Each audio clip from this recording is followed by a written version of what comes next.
ಒಂದು ಸಣ್ಣ ಹಳ್ಳಿಯಲ್ಲಿ ಚಿನ್ನು ಎಂಬ ಕೋತಿ ಬದುಕುತ್ತಿತ್ತು. ಚಿನ್ನು ಸಾಮಾನ್ಯ ಕೋತಿಯಲ್ಲ. ಅದು ಪ್ರತಿದಿನ ಹಳ್ಳಿಯ ಜನರ ಜೊತೆಗೆ ಕೆಲಸ ಮಾಡುತ್ತಿತ್ತು. ಯಾರ ಮನೆಗೆ ನೀರು ಬೇಕಾದರೂ ಬಾವಿಯಿಂದ ಬಕೆಟ್ ಎತ್ತಿಕೊಡುತ್ತಿತ್ತು.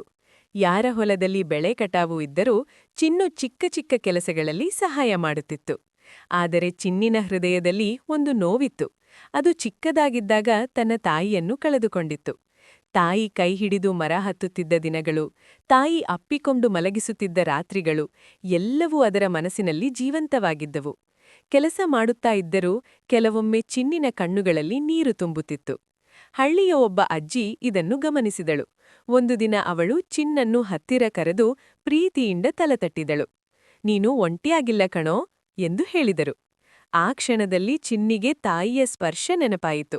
ಅದು ಅಜ್ಜಿಯ ಮಡಿಲಲ್ಲಿ ತಲೆ ಇಟ್ಟು ಅಳಿತುಬಿಟ್ಟಿತು. ಆ ದಿನದಿಂದ ಹಳ್ಳಿ ಜನರೆಲ್ಲರೂ ಚಿನ್ನನ್ನು ತಮ್ಮ ಕುಟುಂಬದವನೇ ಎಂದು ನೋಡಲು ಶುರುಮಾಡಿದರು. ಚಿನ್ನಿಗೆ ತಾಯಿ ಇಲ್ಲದಿದ್ದರೂ ಪ್ರೀತಿ ತುಂಬಿದ ಹಳ್ಳಿ ಅದರ ಹೊಸ ಕುಟುಂಬವಾಯಿತು. ನೀತಿ: ಪ್ರೀತಿ ಇದ್ದರೆ ಯಾವ ಜೀವವೂ ಒಂಟಿಯಾಗುವುದಿಲ್ಲ.